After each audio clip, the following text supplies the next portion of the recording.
বাড়ি কই যেতে আসলো মালগুলো? কোনখানে? বাইপাসে কোন জায়গাতে? হ্যাঁ, কোন পার্কিংটাতে নেওয়া হইতেছে? মালগুলা কার এগুলা? মালিকের নাম কি? কই থেকে আনা হয়েছে এগুলো? আমি আসলাম না এখানে। তো গাড়িতে এই মালগুলো দিছে কইতে পারো না? চালান কপি আসেনি? কিচ্ছু নাই? কতদিন ধরে আনা হইতেছে এরকম ভাবে? আমি ও রাস্তাতে উঠতেছি, আমি জানি না যে কি আছে না আছে। গাড়ি টাকা আমাকে মালুম না। তুমি কি একাই আসতো না, তোমার লগে কেউ আসছিল? একজন আছে। হ্যালো।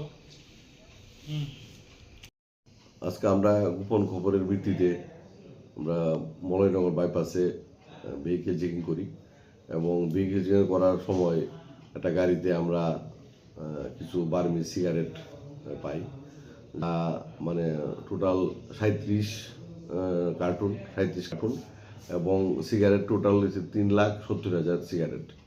এইগুলি আমরা নিয়ম অনুযায়ী সিজ করি উইটনেসের সামনে এবং গাড়িও সিজ করি, গাড়ি সিজ করে থানায় নিয়ে আসি এবং এগুলি বাজার মূল্য অনুমান 50-60 লক্ষ হবে। আর এগুলি নিয়ম অনুযায়ী আমরা সকালে আমরা হ্যান্ড ওভার করবো। কই থেকে আইতে আসলে এবং কোথায় যাইতে আসলে কিছু গাড়িটা আমরা খয়ারপুর দিক থেকে আইতেছিল আর ইয়ার দিকে যাইতেছিল আমতুলির দিকে।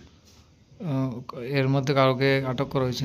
একজন ড্রাইভার আমরা পাইছি, ড্রাইভার বলে তারা জানে না কিছু, তবু আমরা ড্রাইভারে আমরা অ্যারেস্ট করছি আর এই মালগুলি আমরা সিজ করছি। এবং কারোর নাম দাম পাওয়া গেছে কার কাছে যাইতে আসলো এগুলো? নাম কিছু পাওয়া গেছে না।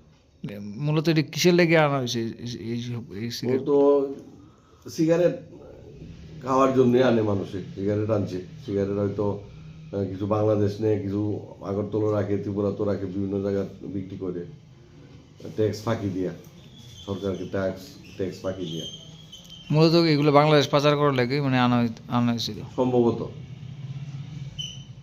মানে গাড়িতে কি একজন ড্রাইভার ড্রাইভার আর কেউ আসলে ওনার সাথে? নাম কি যা আটক করেছে? ড্রাইভারের নামটা